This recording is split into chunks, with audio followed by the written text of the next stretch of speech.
Assalamualaikum warahmatullahi wabarakatuh. Halo Sobat Geo, apa kabar nih? Semoga sehat selalu ya. Di video ini kita akan belajar tentang materi pengetahuan dasar geografi. Sebelumnya perkenalkan, kami pembuat video dari kelompok 1 mata kuliah media pembelajaran bidang studi kelas B Pendidikan Geografi FKIP Universitas Jember yang beranggotakan saya, Cacan Gustirawa, NIM 180210303070. Halo, perkenalkan saya Putri Malinda Nurul Hakikiyah, NIM 180210303056. Hai, nama saya Muhammad Rian Aji Baskara, NIM 1802103030009. Kompetensi dasar pada materi ini adalah sebagai berikut. Selanjutnya, indikator 1. Menjelaskan ruang lingkup pengetahuan geografi. 2. Menjelaskan objek studi dan aspek geografi. 3. Menjelaskan konsep esensial geografi dan contoh terapannya. 4. Menjelaskan prinsip geografi dan contoh terapannya. 5. Menjelaskan pendekatan geografi dan contoh terapannya. Langsung saja kita ke pembahasan materi, yaitu ruang lingkup pengetahuan geografi. Geografi pertama kali diperkenalkan oleh Eratosthenes, ahli geografi dan astronomi dari Yunani. Berdasarkan istilah, geografi berasal dari bahasa Yunani, yaitu geo yang berarti bumi dan grafien yang berarti pencitraan atau pelukisan. Eratosthenes mengemukakan bahwa geografi adalah ilmu yang melukiskan atau menggambarkan permukaan bumi. Definisi ini sesuai perkembangan geografi pada masa itu yang membicarakan keadaan daerah-daerah lain. Ada juga pendapat para pakar lainnya, salah satunya pendapat Profesor Erwin Tarto. Beliau menyatakan bahwa geografi mempelajari hubungan kausal gejala-gejala atau fenomena di permukaan bumi, baik bersifat fisik maupun menyangkut kehidupan makhluk hidup beserta permasalahannya melalui pendekatan keruangan, kelingkungan, dan kewilayahan. Ruang lingkup dan ilmu penunjang geografi. Ruang lingkup geografi meliputi seluruh fenomena geosfer. Objek studi dan aspek geografi. Objek studi geografi. Objek adalah sesuatu yang menjadi bahan kajian atau penelitian. Di dalam geografi terdapat dua macam objek, yaitu yang pertama objek material, adalah semua gejala yang terjadi di permukaan bumi atau geosfer yang meliputi atmosfer, hidrosfer, litosfer, biosfer, dan antroposfer. Yang kedua, objek formal, yaitu cara pandang, cara berpikir, atau menganalisa terhadap objek material. Aspek geografi. Yang pertama ada aspek fisik, meliputi unsur-unsur geosfer seperti air, tanah, iklim, maupun cuaca. Yang kedua ada aspek sosial, meliputi kependudukan, ekonomi, sosial, budaya, maupun politik. Konsep geografi. 1. Konsep lokasi, yaitu letak suatu tempat di permukaan bumi. 2. Konsep jarak, yaitu mengkaji jarak suatu tempat dengan tempat yang lain. 3. Konsep keterjangkauan, yaitu mengkaji akses untuk mencapai suatu tempat. 4. Konsep pola, yaitu susunan keruangan objek yang ada di permukaan bumi. 5. Konsep morfologi, yaitu mengkaji tentang bentuk-bentuk permukaan bumi. 6. Konsep aglomerasi, yaitu pengelompokan suatu fenomena di permukaan bumi. 7.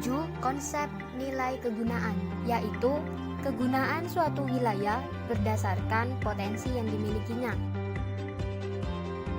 8. Konsep diferensiasi area, yaitu mengkaji perbedaan karakteristik antar wilayah. 9. Konsep keterkaitan keruangan, adanya saling keterkaitan antar wilayah dan berdampak pada wilayah di sekitarnya. 10. Konsep interaksi dan interdependensi, yaitu hubungan timbal balik antar wilayah. Prinsip geografi.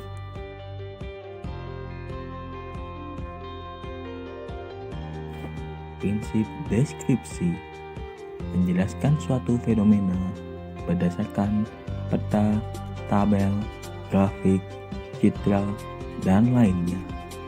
Contohnya, menjelaskan data kependudukan suatu wilayah dengan peta atau tabel.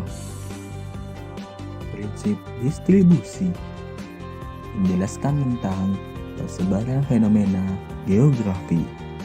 Contohnya, persebaran tanaman padi berbeda-beda di setiap daerah yang ditanaminya.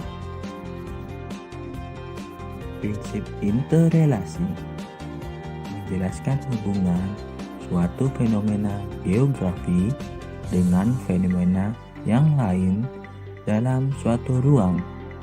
Contohnya, banjir terjadi karena penebangan hutan di daerah hulu. Prinsip borologi analisis fenomena geosfer menggunakan gabungan dari prinsip deskripsi, distribusi, dan interrelasi.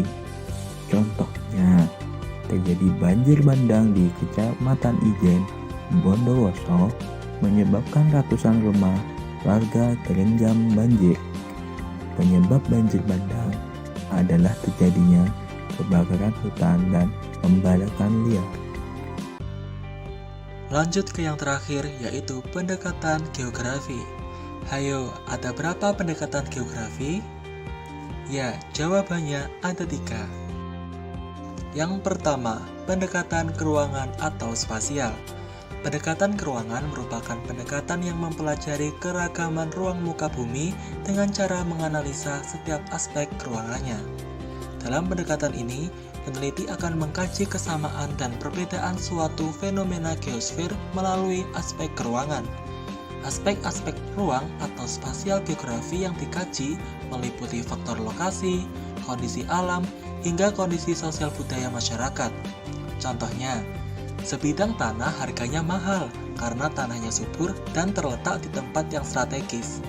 Kita bisa menilai bahwa nilai tanah berdasarkan produktivitas pertanian dan ruangnya, yaitu lokasi strategis.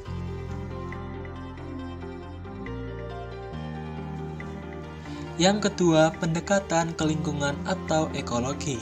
Pendekatan lingkungan dilakukan berdasarkan prinsip ilmu biologi, yaitu interaksi yang menonjol antara makhluk hidup dan lingkungannya. Pendekatan ini bertujuan untuk mengkaji fenomena geosfer dengan cara memperhatikan interaksi antara organisme dengan lingkungannya. Contohnya, musibah banjir di suatu daerah. Pada fenomena ini, kita bisa identifikasi melalui beberapa tahapan dalam pendekatan lingkungan untuk menghasilkan solusi suatu masalah. Dan yang ketiga, pendekatan kewilayahan atau regional. Pendekatan wilayah membandingkan beberapa kawasan di permukaan bumi dengan memperhatikan aspek-aspek keruangan dan lingkungan secara komprehensif. Pada dasarnya, pendekatan ini merupakan gabungan antara pendekatan spasial dan ekologi. Pendekatan ini memperhatikan perbedaan karakteristik atau diferensiasi areal pada beberapa wilayah di bumi. Contohnya, dalam membangun rumah, arsitek harus memperhatikan karakteristik wilayahnya. Misalkan, untuk membangun rumah yang di dekat daerah perairan atau rawan banjir, maka dibutuhkan fondasi yang lebih tinggi untuk mengantisipasi terjadinya banjir atau pasang air laut. Sekian video pembahasan kali ini ya. Apabila Sobat Geo merasa terbantu dengan adanya video ini, jangan lupa subscribe, like, komen, dan share ke teman-teman. Semoga bermanfaat dan terima kasih. Wassalamualaikum warahmatullahi wabarakatuh.